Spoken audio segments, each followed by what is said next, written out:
Welcome back to Murder in the Black. It is your host, Steph. And I'm MD.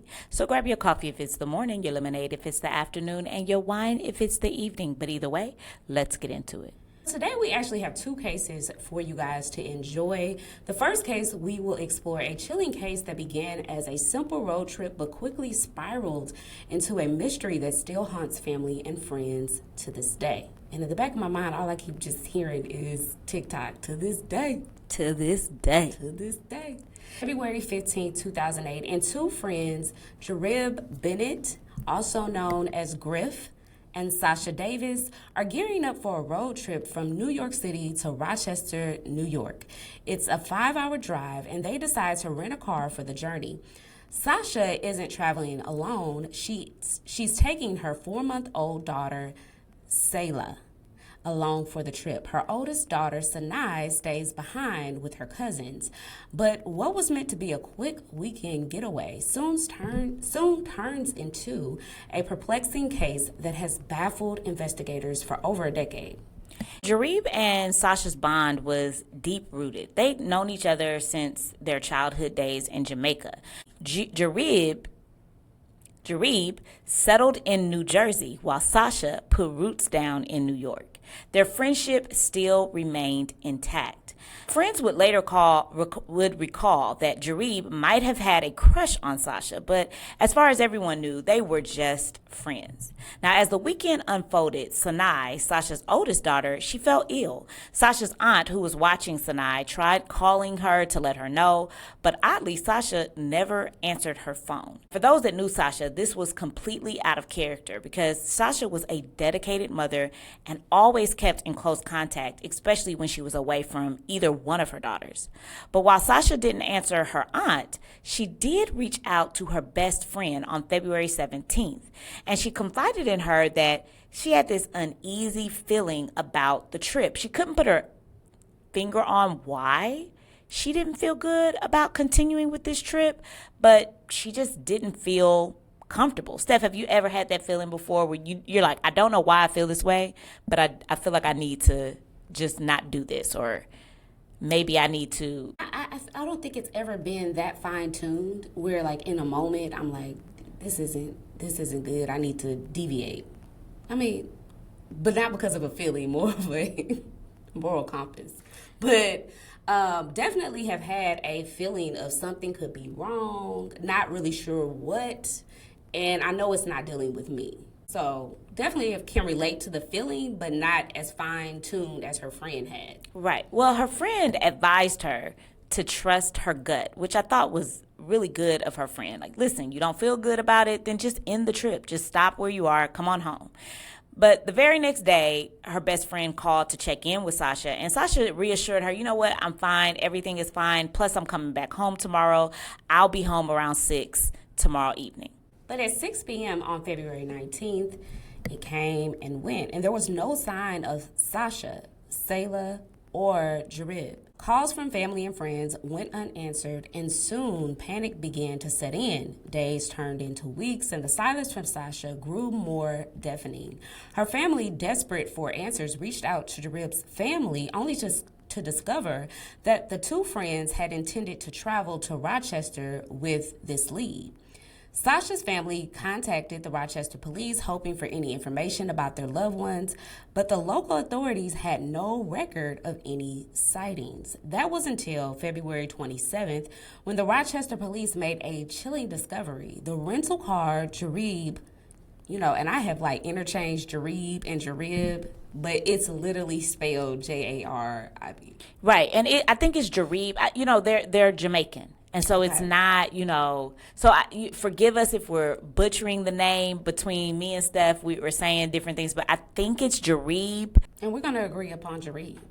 The rental car Jarib and Sasha had been driving was found abandoned in southwest Rochester near Genesee Valley Park.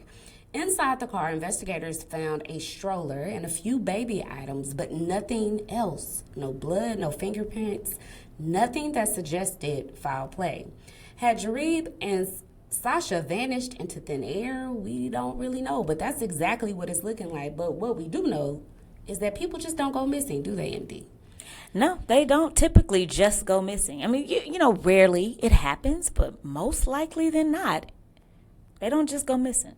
For Sasha's family, this idea of them just going into thin air or leaving to start another life, it was the unthinkable because Sasha had another daughter at home. Sasha was a devoted mother and a nurse assistant with dreams of becoming a nurse. The idea that she would abandon her life, her career, and most of all, her daughters was impossible. With no other leads, Sasha's family took matters into their own hands, canvassing the Rochester community for any trace of Sasha or Selah, but they were met with silence. Days turned into weeks, weeks into months, and eventually 15 long years passed with no answers. In 2023, there was a break in the case, and it came from an unlikely source. True internet crime sleuths, okay, you that are listening amongst us, actually is the one to break this case open or give us some new leads anyway. They uncovered an obituary for a man named Jarib Bennett, who matched many of the details of the man known as Griff. This Jarib Bennett had moved from Jamaica to New Jersey and had passed away in 2017. But the obituary mentioned a wife and 2 daughters. Also, the obituary did not mention his nickname being Griff or that he had ever been missing in his lifetime. Investigators quickly discovered that this was not the Jarib Bennett who had traveled with Sasha. In fact, the real Jarib Bennett's identity had been stolen by Griff.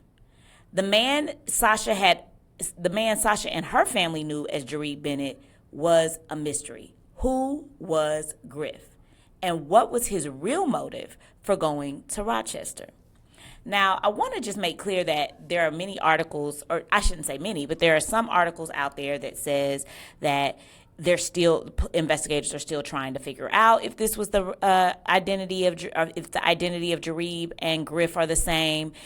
It's unclear whether or not they've identified who this Griff guy is. But what we do know is that investigators have ruled out that the Jarib Bennett in this obituary is the Jarib Bennett that traveled with Sasha and Selah on February 15th. So we know that definitively. Now, who this guy really was, how he stole his identity, why, he was also going by this, we don't know all those details, and that's murky. But we do know that the investigators were able to rule out that the guy that died in 2017 was not the guy that got in the car with Sasha and Selah. So as investigators dug deeper, they uncovered Griff's hidden life as a drug dealer. He had traveled to Rochester to offload a large amount of marijuana. Now, it's unclear whether Sasha was aware of the drug deal or involved in any way, but this revelation opened up a new possibility. Could the trip have ended in a drug deal gone wrong? To this day, this case remains unsolved. Sasha Davis, her daughter Selah, and the man known as Griff disappeared without a trace. Their fate still a mystery, locked away in the shadows of that fateful February in 2008. What are your thoughts about what you think possibly could have happened? We don't know, but and all we can do is speculate. Yeah, I just think that, first of all, there's just not a whole lot of information, which is not unlikely about a missing persons case, usually. Usually you just don't have a whole lot to work with. But I personally just believe that if he was a drug dealer and he was going under the name Jarib, and he really wasn't Jarib, he had a legacy, so to speak, of mystique about him and lying. If it truly wasn't Jarib, and they say that she's known Jarib since childhood and she knew him as Jarib, then I think anything is possible. And I think more than likely he probably was a drug dealer. And she just didn't share that with her family. She got in the car and she knew that something shady was happening, and something shady did happen. Right. Or, it's also a possibility, right, that on February 17th, when she called her best friend and said, I feel uneasy, is because she may have learned about this drug deal. Maybe that's when she realized. Maybe she understood at that point that I've gotten myself in a little deeper than I would like to be, and I'm ready to go home. But it's just so murky and it's so unclear. We really don't even know whether or not they made it to Rochester. I mean, we know that that's where they found the vehicle abandoned. They did find that vehicle abandoned in Rochester, but we don't know whether or not they actually made it there. Nobody ever had any visual sightings of them there. So it's just so unclear, and it's really unfortunate when you're dealing with missing persons cases that don't have a lot of information. But one of the things that we would like to do on this podcast is bring awareness to these types of cases. So if you have any information about the disappearance of Sasha Davis, Selah Davis, or Jarib Bennett, please contact the New York City Police Department's Missing Persons Squad at 212-694-7781. Again, those details will be in our show notes. It's time for our takeaways for our first case. Steph, do you have any takeaways for this case?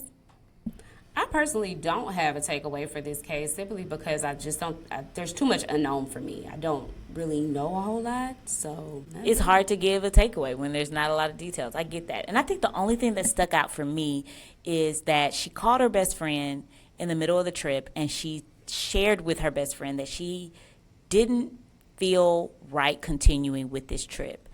And her best friend encouraged her to follow her gut. And I just think about that and think, I wonder what would have happened had she followed her gut. I wonder what would have happened had she decided, yep, me and Selah, we're coming home. Can you send an Uber? Can you, maybe Uber wasn't around in 2008, but, you send a car for me to come home, or I'm going to figure out how to get there. I just wonder what would have happened had she decided that she was just going to go home. But we don't know, right? We know that she did call February 18th and shared with her friend that she decided to stay, but we don't know when and if something bad went down on the 18th or the 17th or what made her change her mind about that. It's just so much, like you said, it is so much unknown. So I guess my only takeaway to you guys is, if you have a feeling that is like, I can't put my finger on why I'm not comfortable, but I'm not comfortable, I think it's important to just listen to that. Listen to your inner self saying, we need to turn and go the other way. Because it's better to be safe than sorry, right? Maybe nothing was going to happen, but maybe something was. Maybe you'll never know, but you won't ever regret listening to that voice.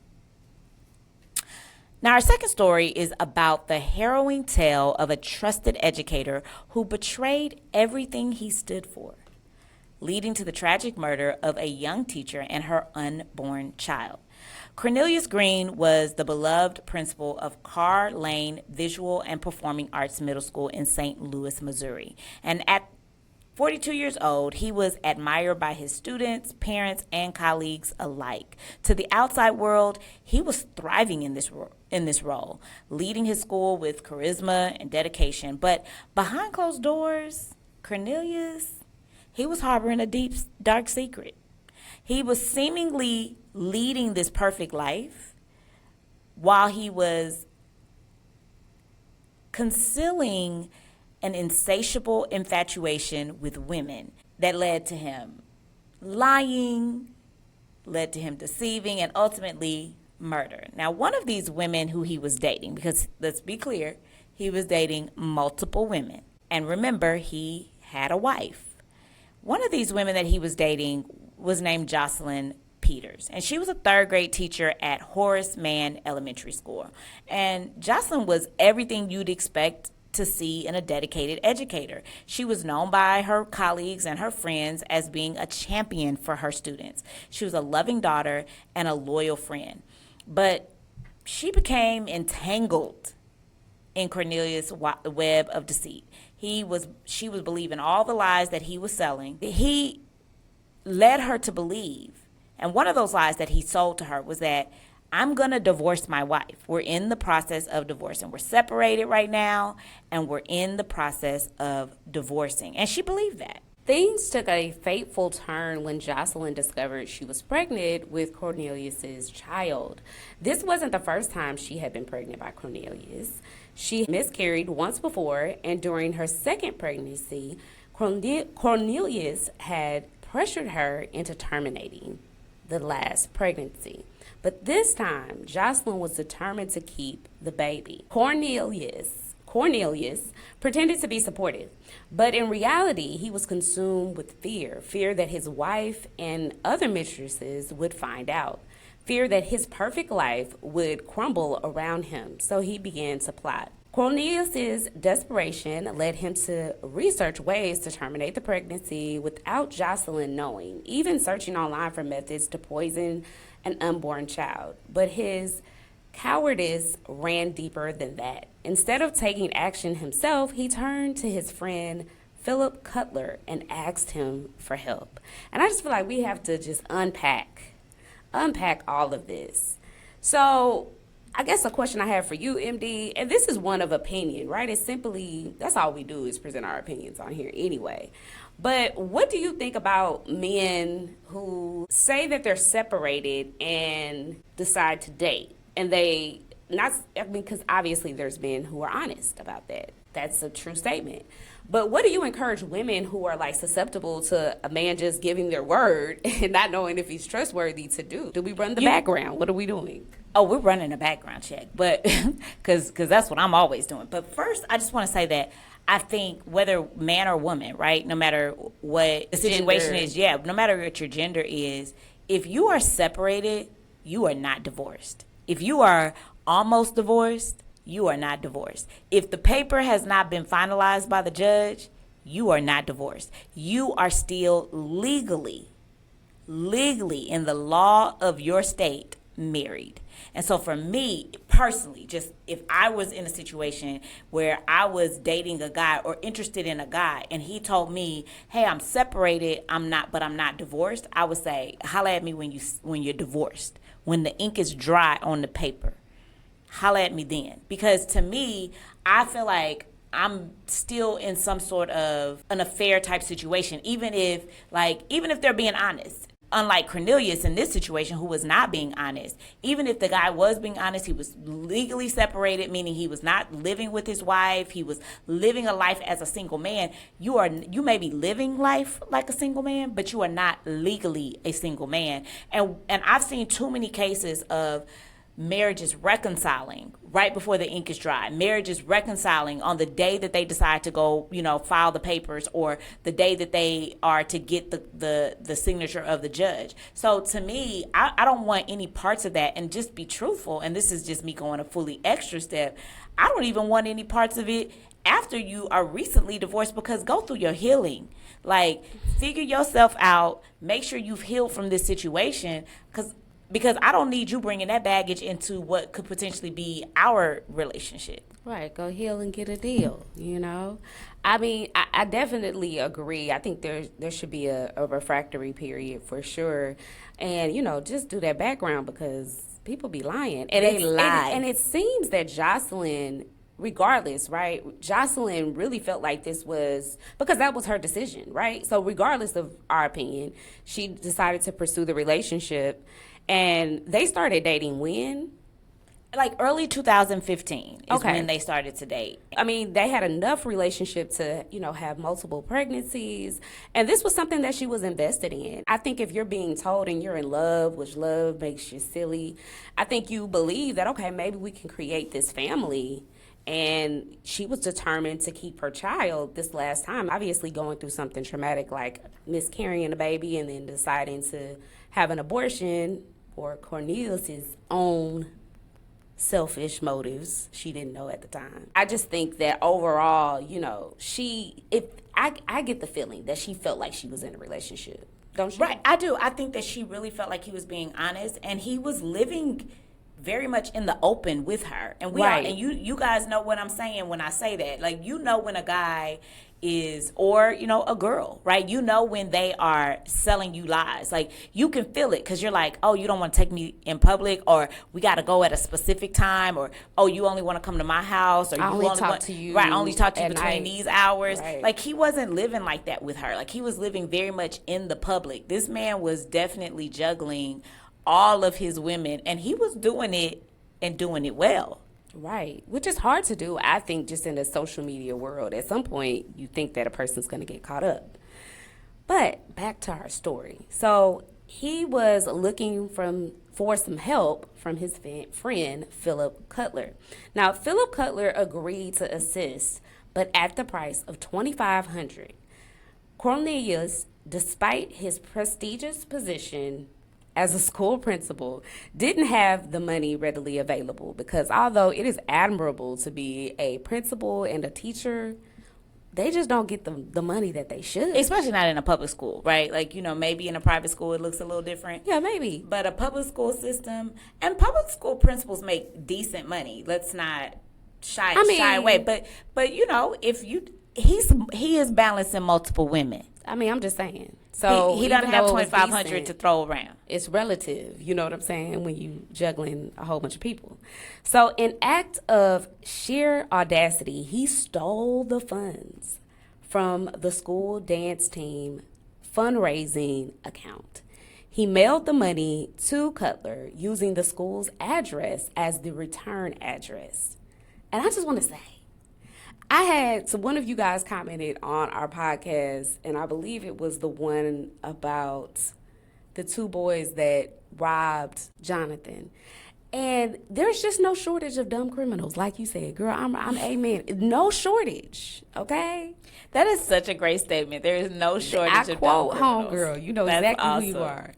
So this would be a mistake that would later prove crucial in solving the case. With their plan set, Cornelius arranged for an alibi by taking a train to Chicago, leaving Cutler to carry out the murder. Before he left, Cornelius handed over his keys to Jocelyn's.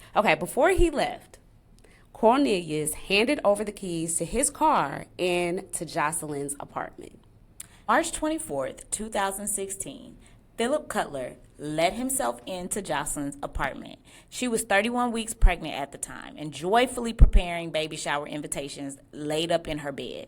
And unbeknownst to her, death was walking through the door.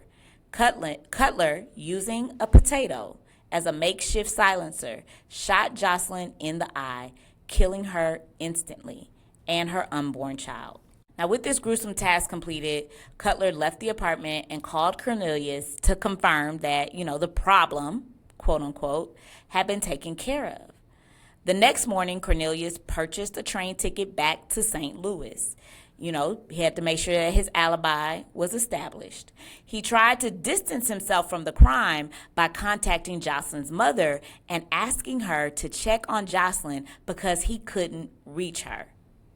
Now, the level of evil that you have to be to know that that Jocelyn is dead and to contact her mom so that her mom could discover the body is despicable. It is downright cruel. But I just am so grateful that her mother could not make it that day.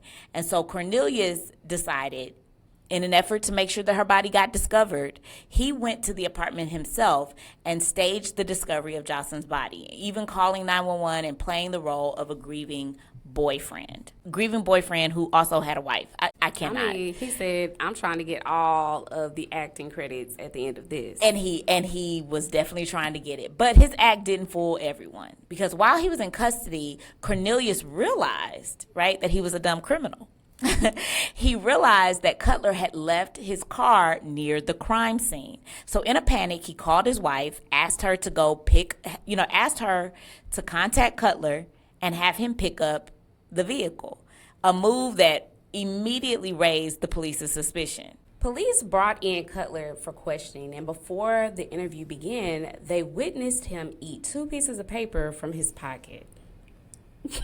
See, because you better laugh at that. Because they have it on video too, guys. Like, if you go Google Philip Cutler eating 2 pieces of paper, just Google that. I promise you will see him putting this paper, like a still image of him putting this paper in his mouth. He ate 2 pieces of paper, y'all. Okay, so an attempt to destroy evidence, but it was too late.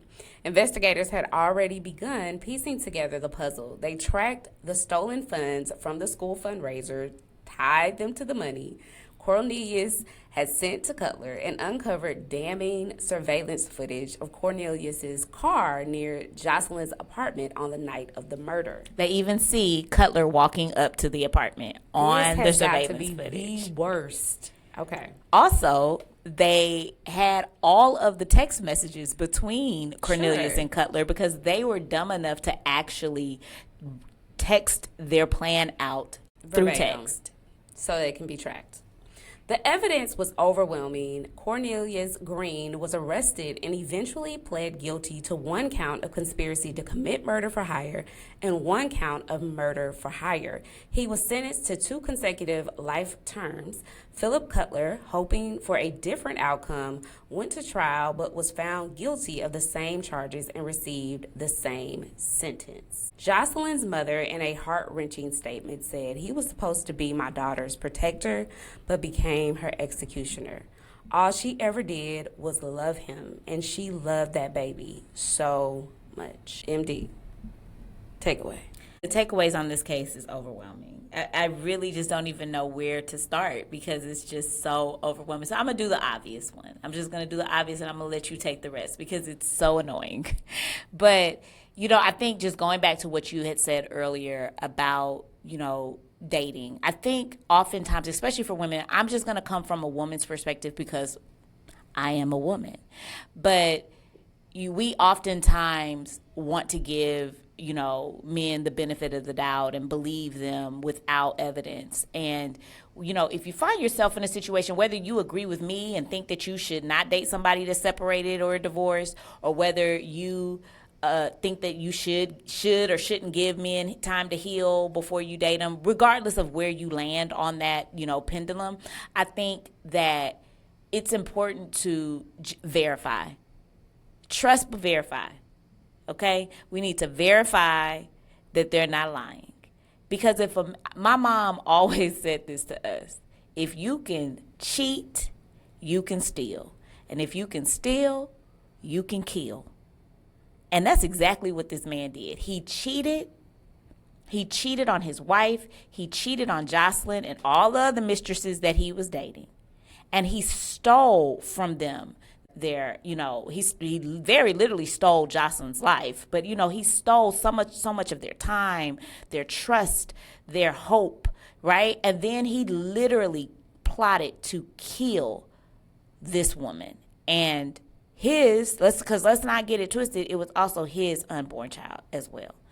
And it's just, you have to be careful the types of people that you bring into your life. And while sometimes you can trust and verify and still get caught up in a bad situation. It doesn't always solve all the problems.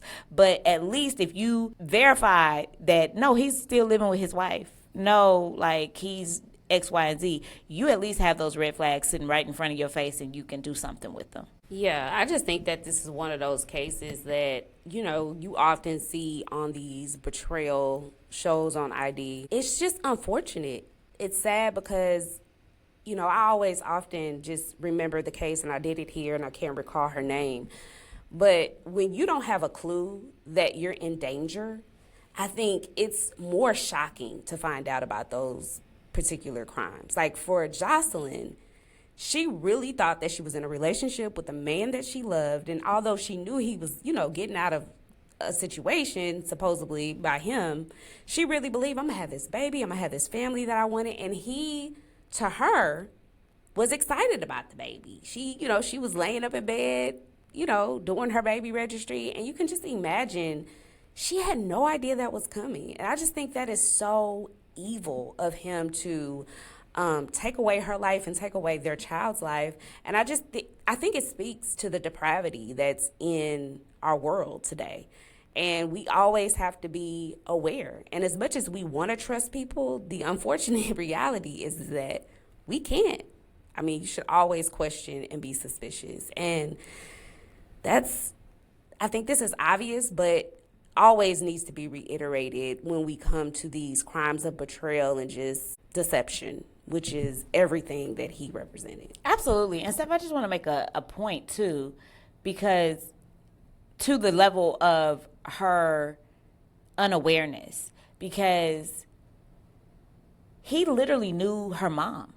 You just think about that, right? Like, think about the level of relationship that they had to have been in for him to not only know who her mom was, but to actually have had her phone number, to be able to reach out to her, right? Because I remember dating guys, and, you know, they may not even know my mama's name, you know, let alone have my mom's cell phone number, be able to reach out to her, talk to her. So they were in a that's why I said, like, they were in a very open, outward. She really believed that she was in a relationship with this man that was going somewhere.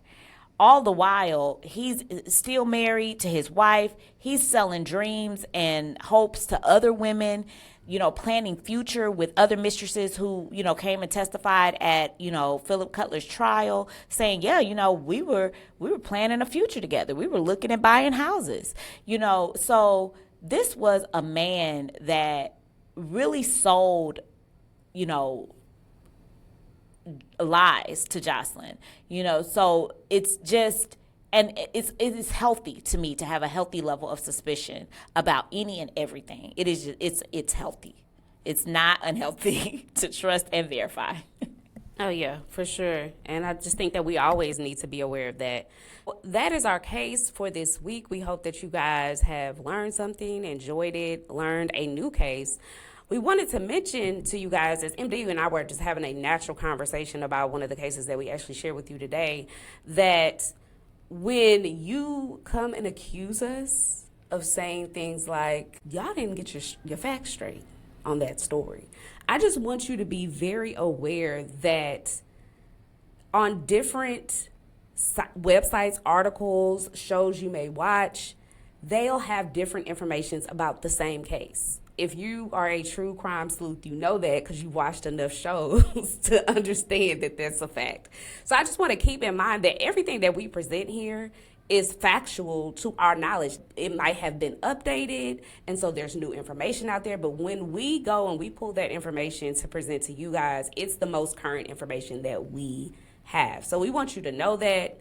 Just the FYI, give you some news you can use. Right. We try to make sure we let you know when we see discrepancies, and we do. We oftentimes see, you know, I mean, even down to dates. Even with this most recent case, there were different dates about different things that happened. And when you don't have a court document, which is often the case, it's very difficult to find the court document. Sometimes you're easily able to pull them. Certain cities make them very accessible. Other cities, you know, they're not. You know, when you're just dealing with a website or a news station that is doing an article, it is possible to get facts wrong. It is possible to mix up dates. It's possible to have one article say more information than the other. So we try to make sure we let you know that. But if you are able to see that there is a discrepancy, know that it may have been updated. Know that may be on that website, but it wasn't on something else. And we try not to give factual statements about things that we're like, if it's a website where I'm like, I've never heard this website, nobody ever goes here, I'm not going to use that as my source. Absolutely. So we're trying to do our due diligence and want to keep that in mind for maybe someone who's new for true crime. I think most people who are in true crime know that. Also, if you guys don't know, on Netflix, there is a story about Steve McNair. So we encourage you guys to go and look at that. They have 2 parts coming out. So the first part is actually out and they end kind of on a cliffhanger. And MD and I did that episode featuring our brother back when we first did our podcast. And so you OGs would know about that. But I think, you know, it's just important that we have a conversation about that case and even do a rebroadcast of that particular episode. MD, what you think? Because it's been like 3 years. Yeah, it has. It's crazy. It's one of my favorite cases too. So I definitely think if that's something y'all are interested in. Yeah. So I'll rebroadcast that just on a random day. Won't be on a Thursday. You'll continue to get new episodes, but you'll get that in your feed. It'll be on top of your feed versus at the bottom.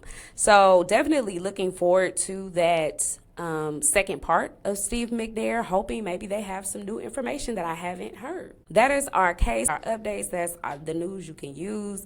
We hope that you guys have an exciting Thursday and a good Labor Day and the rest of your weekend. Share if you care this episode with friends and family. Until next time, this is Murder in the Black.